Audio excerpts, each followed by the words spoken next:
放羊很辛苦，好在有了格林的陪伴，牧羊女的生活也并不孤单。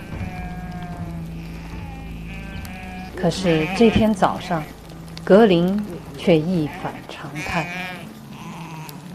干嘛不让我走啊？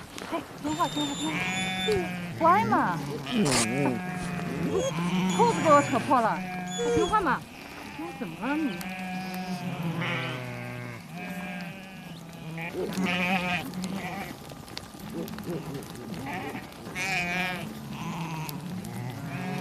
么了这？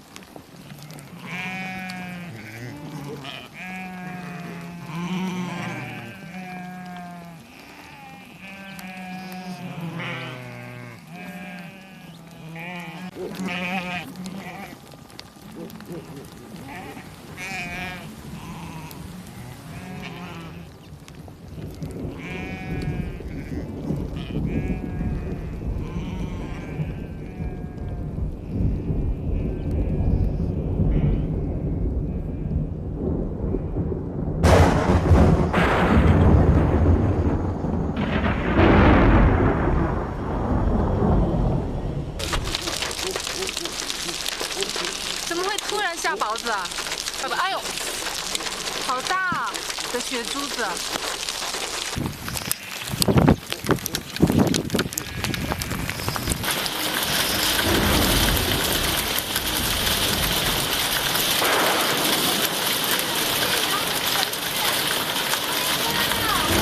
格林回来没有？没看见，啥也不用担心。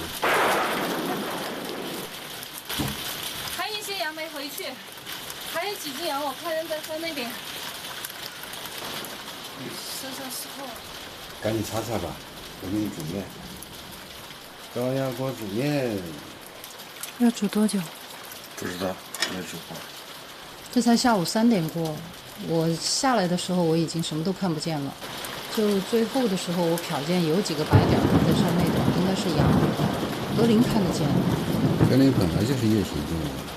格林还在那边赶羊，你看，这几个羊回来了。我身上的石头，他居然没上。对啊，狼皮确实很神奇啊，难怪那么多人都想要狼皮。那几个冰雹打得我脑袋疼，我脑袋重的。不知道好不好吃？肯定好吃。反正煮的口感肯定不如下面。高压锅不太会用。我现在才知道为什么早上他不让我出门。狼是可以预知天气的，他们可是这样子的，对这了解的好。人真的是离自然太远了，对自然界的变化一点感知都没有。妈的，赶紧吃完，泡了就不好吃了。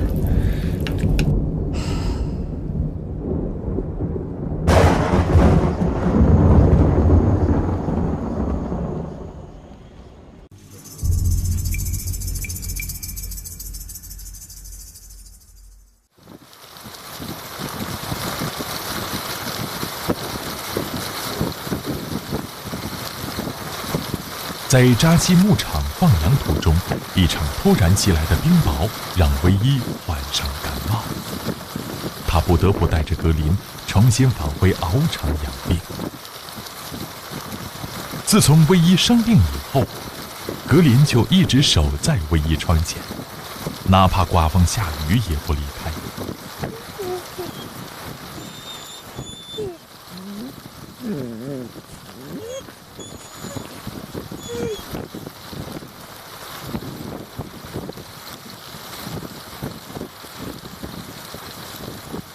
他没心思和藏獒们玩闹，也没心思出去捕猎。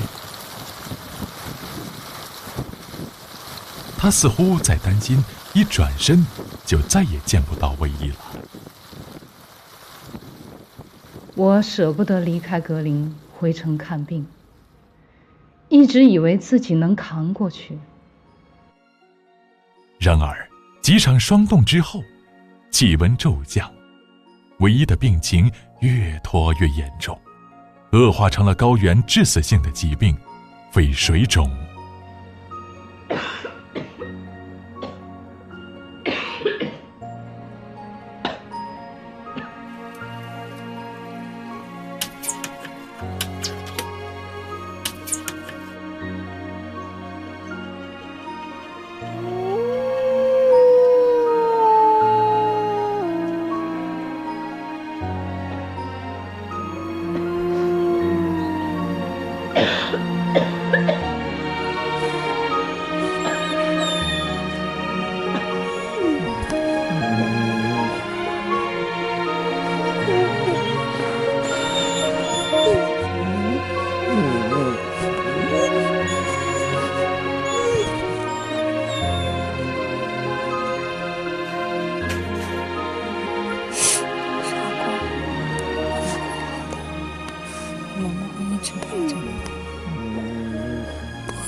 5个月的格林还是个孩子，他不知道该怎么办。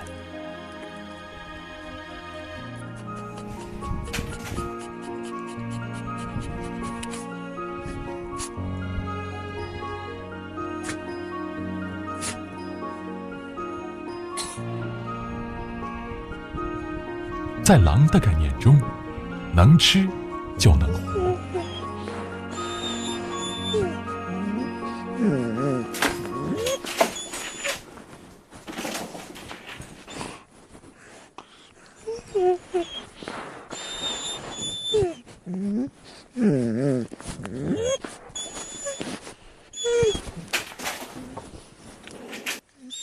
平日里抢食、护食、藏食几乎亡命的小狼，却把自己的救命粮给了唯一。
我下定决心暂别格林，先去成都治病。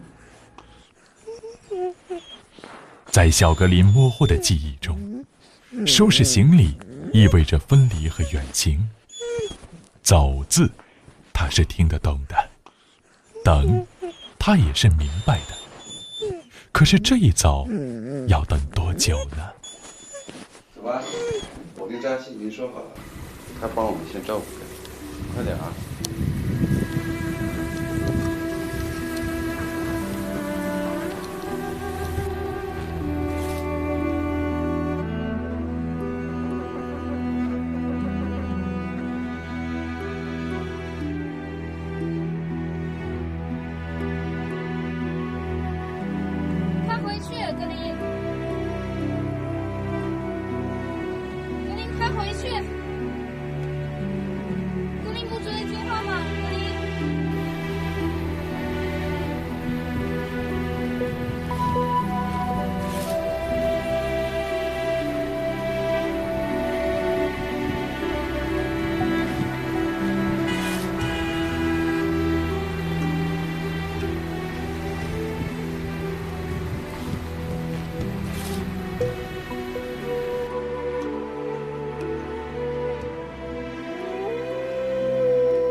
唯一走后不久，若尔盖降下了第一场雪。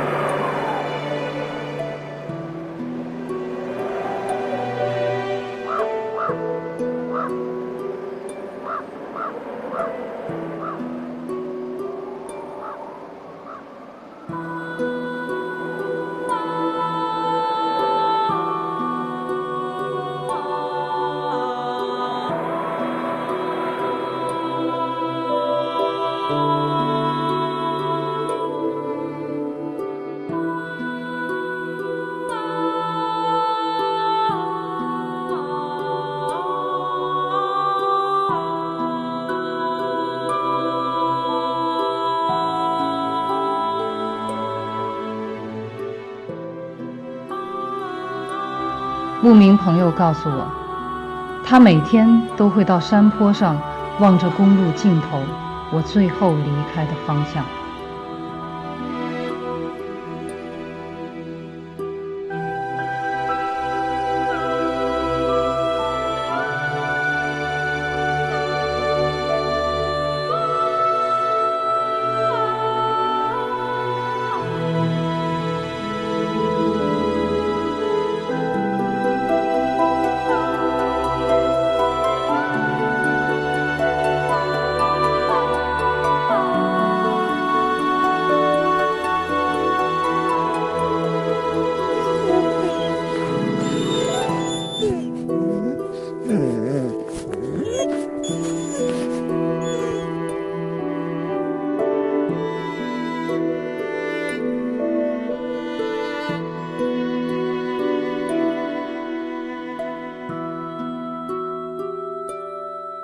若尔盖已经进入了初冬，这里的冬季长达8个月，缺氧严寒。候鸟已经迁徙，留鸟扎紧筑巢，旱獭在为冬眠做最后的准备。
对，这儿，我在这儿。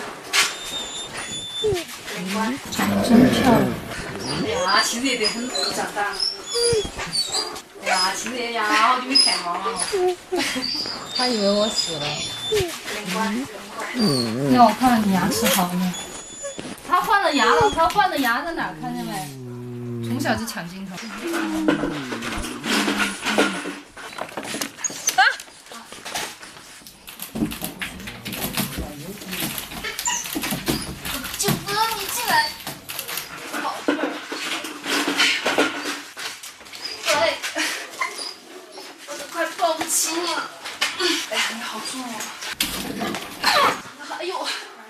红血不是脑，红血，求求你了，过去嘛，好不好？不要发现一人。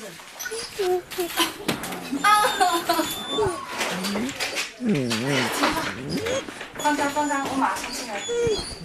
好重啊，死重，特别是他手撑在这儿的时候，你根本过不去。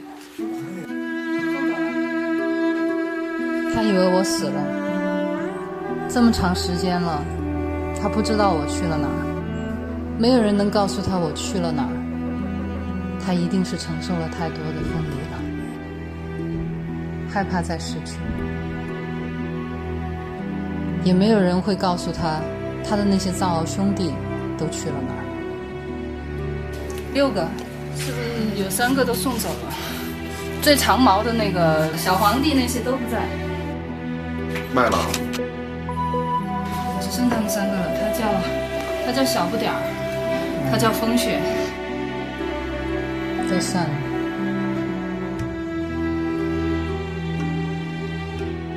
格林的部分藏獒兄弟们被陆续卖给了新主人。昔日喧嚣的獒场，再没有了獒追狼赶的热闹光景。格林越来越孤单。格林仅剩的玩伴就只有大中华了。大中华就是我们书里面的森格。中华，过来。大中华，那个大中华最大。讨厌你！你不进来，我出来陪你好了。然后我也记得皇帝，这一群藏獒都听皇帝的话。因为我之前听老林说，最早他的这个獒场是在玉树那边，玉树那边地震的时候，那一天，皇帝最先报警，然后把这些幼獒一只一只给救出来的。所以这些幼獒长大了以后，他们都听皇帝的。皇帝也是最早接纳格林的，是个很有灵性的头獒。其实我最怀念的是黑虎，它是一个很沉默的藏獒，它围獒比较低调。但是当格林出事儿的时候，它冲在第一个，腿断了，耳朵也被撕掉了。在玩藏獒的人眼里，它的品相就不好了。它是搭着皇帝半卖半送人的。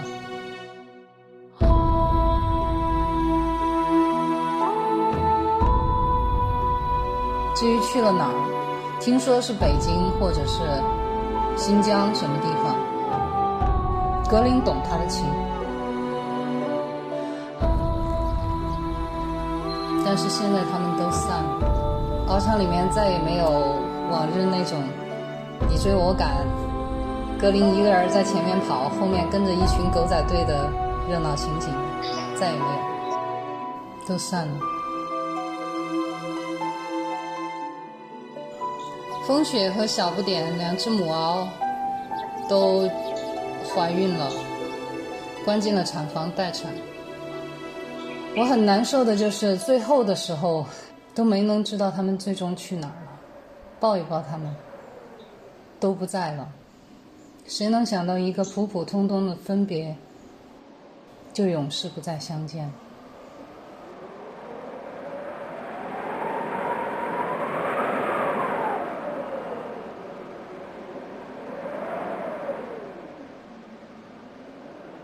格林已经换上了冬季的战袍，他在鏖战中折断的乳牙也换成了成年的獠牙。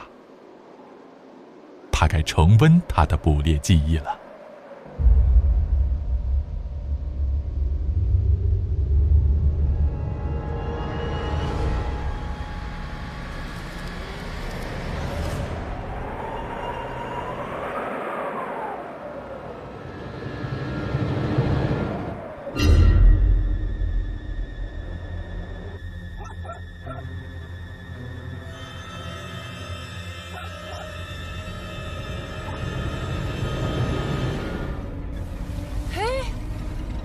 怎么是狗叫呢？格林，你知道你在说什么吗？哎，肚子让他吓跑了，怎么会这样？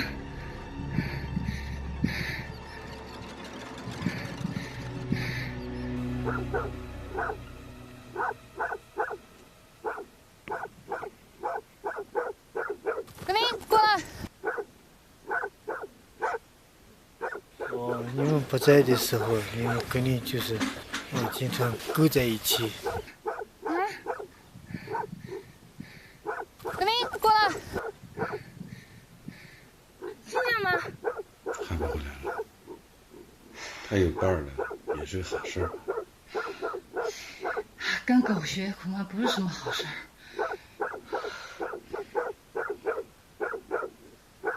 虽然捕猎失败是常有的事，但唯一察觉到格林变了，胖了，懒了，少年时的勇猛烈性淡了。由于趁在獒群中，他对自己的身份定位已经模糊。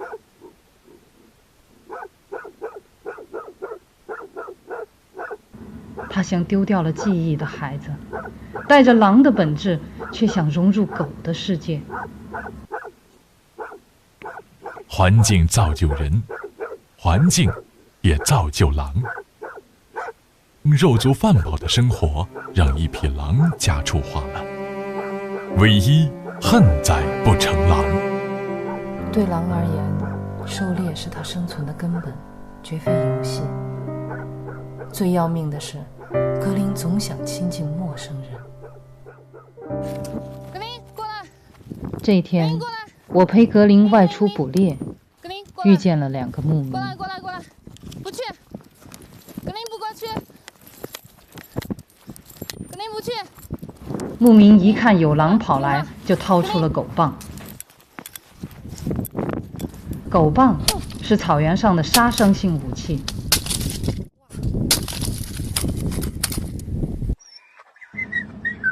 而格林还以为人在逗他玩儿。好不容易劝走了牧民，我们远走到河湾附近。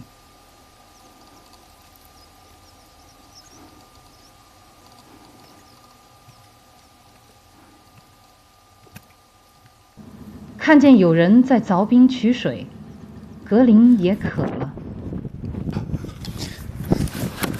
过来，过来！不去！格林不过去！哎，给我倒条大！他们相同队！条大！快走，快走！越生啊！快跑！跑跑跑！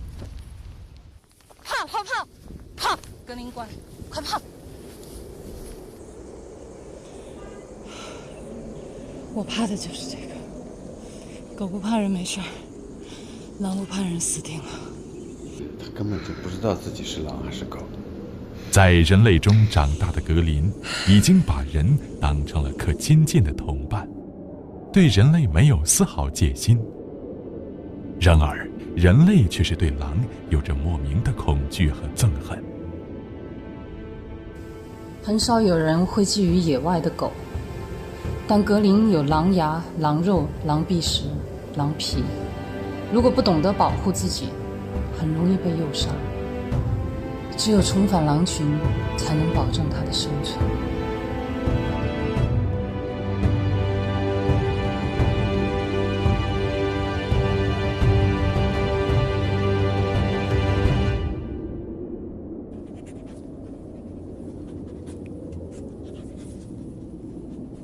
格林不属于獒，不属于狗，更不属于人类。大病初愈的唯一决定重新带着格林深入草原，回到当初他找到小格林的地方，尝试寻找剩余的狼群。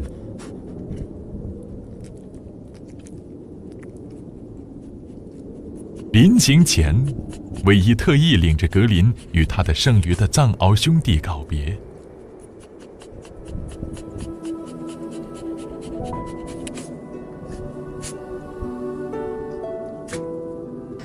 我们带不走他，这是他的命。格林，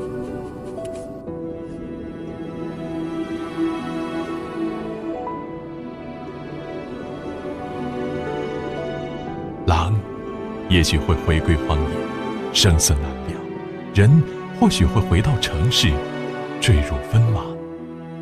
藏獒们的未来又将如何？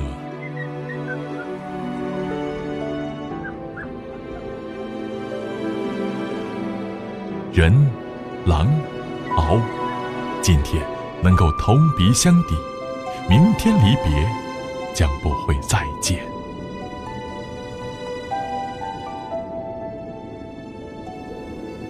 对不起。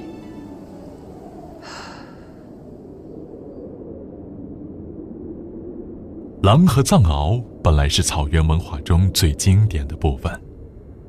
在原始游牧时代，狼、獒、人相生相克，相依相伴。狼保护草原，獒保护牧民和牛羊。狼和藏獒本是同根生，这对传说中的战神却走向了不同的命运。藏獒的悲剧是被人爱，生产囚禁；狼的悲剧是被人恨，灭种绞杀。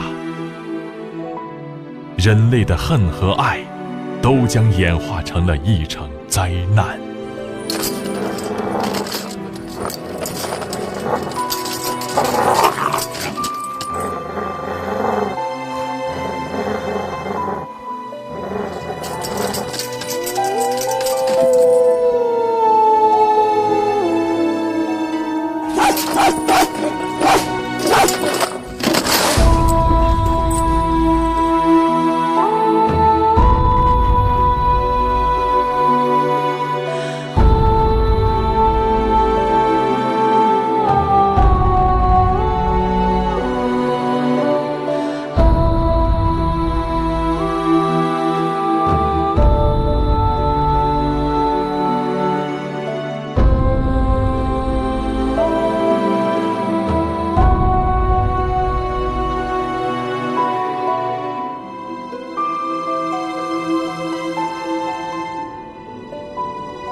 人狼獒终究还是走上了不同的路。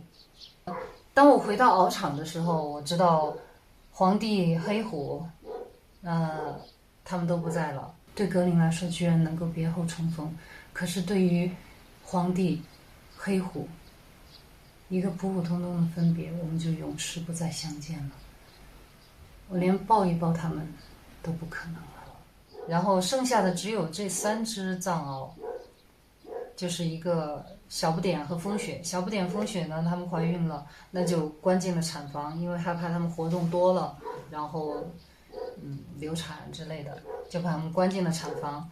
当时呢，我看到一个情形，就是产房的门口老是挂着一把那种老式的那种铁将军那种锁。因为饲养员也懒得去每次去锁它，就锁死它，所以那把锁呢就是虚挂在那个门上，打不开门就行了，就虚挂着的。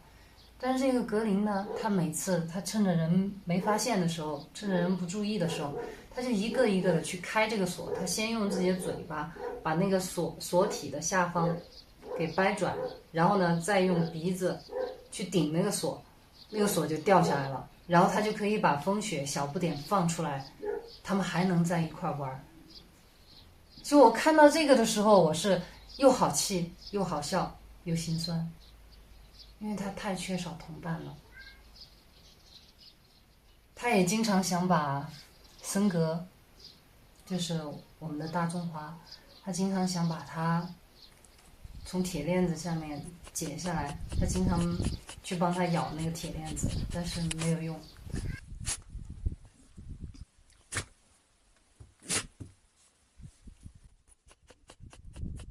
我一直对大中华挺歉意的，因为大中华呢，他是这个群体当中的2当家的，他经常欺负格林，但是呢，其实他是一个非常憨厚，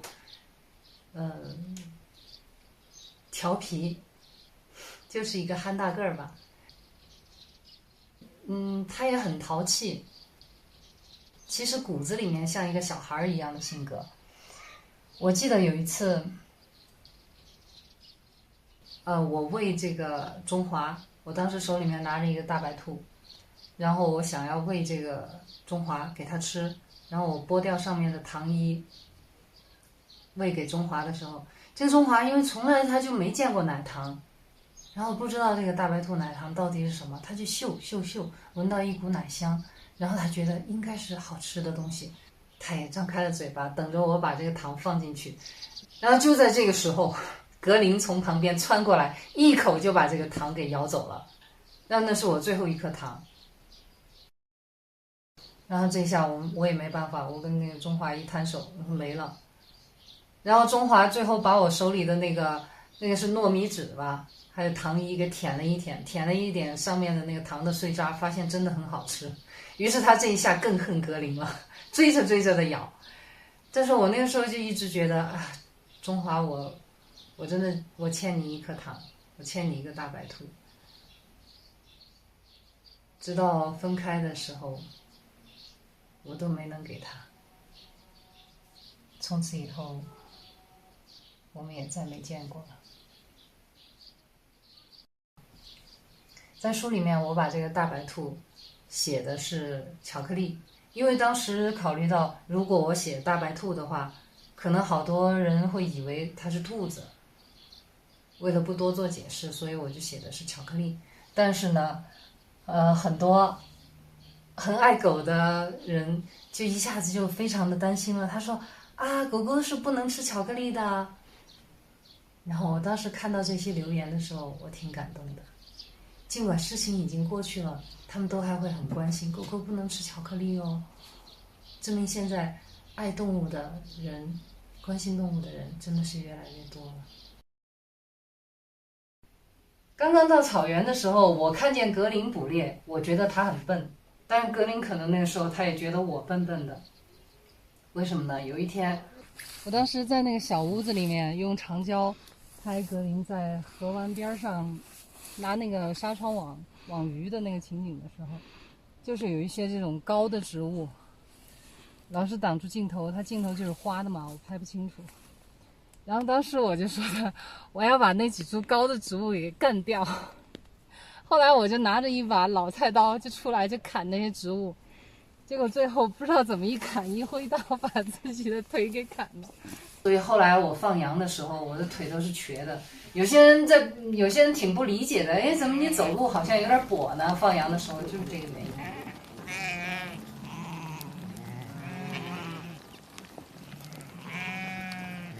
我现在腿上还有一个疤呢，我把自己的腿砍到了，不好意思说。你们还记得到我抓羊啊？抓羊你还抓马的，那个马，你还拿绳子把它牵过来，那个马一跑，你还不放绳子，还抓着，你手到这里全部都弄红了，脱皮了。啊，我都不记得这一段了。我给扎西留下的印象就是抓羊凶得很。我们的那个羊摆子留2个放的个，后边留2个放的。以前就这样。有100多只吧？就是将近有100多只。放了有1、2个月。肯定有1、2个月。那时候格林还帮着在放着。要不然就是那些药就是弄的时候，因为凶得很嘛。哦，是的。太阳也大得很。对。他抓羊凶得很。因为那个羊太调皮了。我在扎西牧场学会了辨别很多植物，哪些植物我可以吃，哪些蘑菇我可以采来晒干，冬天可以吃。然后呢，我会烧牛粪，我会生火，我懂得在这个草原没有电的地方怎么用太阳能，怎么去接那些线，这些在城市里面我可能都学不到的一些本事，但是我在扎西牧场我都学到了。如果没有扎西牧场的这一段生活的话，我想我今后进入狼山，也许我也是死翘翘的。下一集让我们陪着格林一起寻找狼群吧。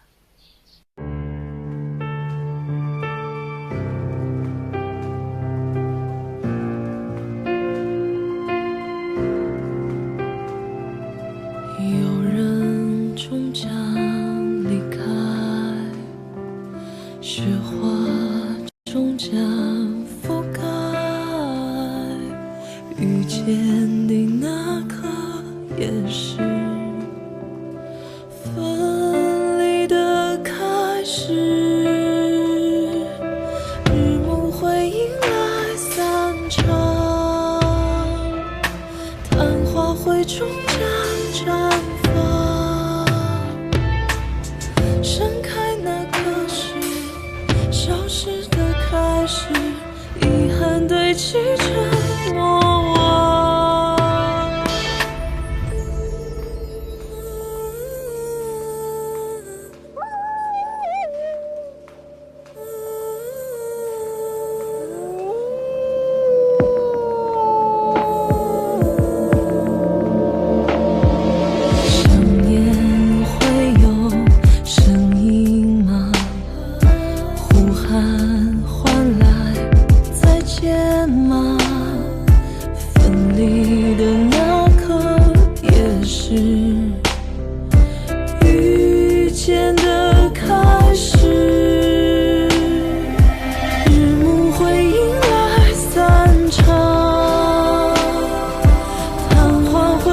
家绽放，消失那刻是重生的开始，重返最初的模样。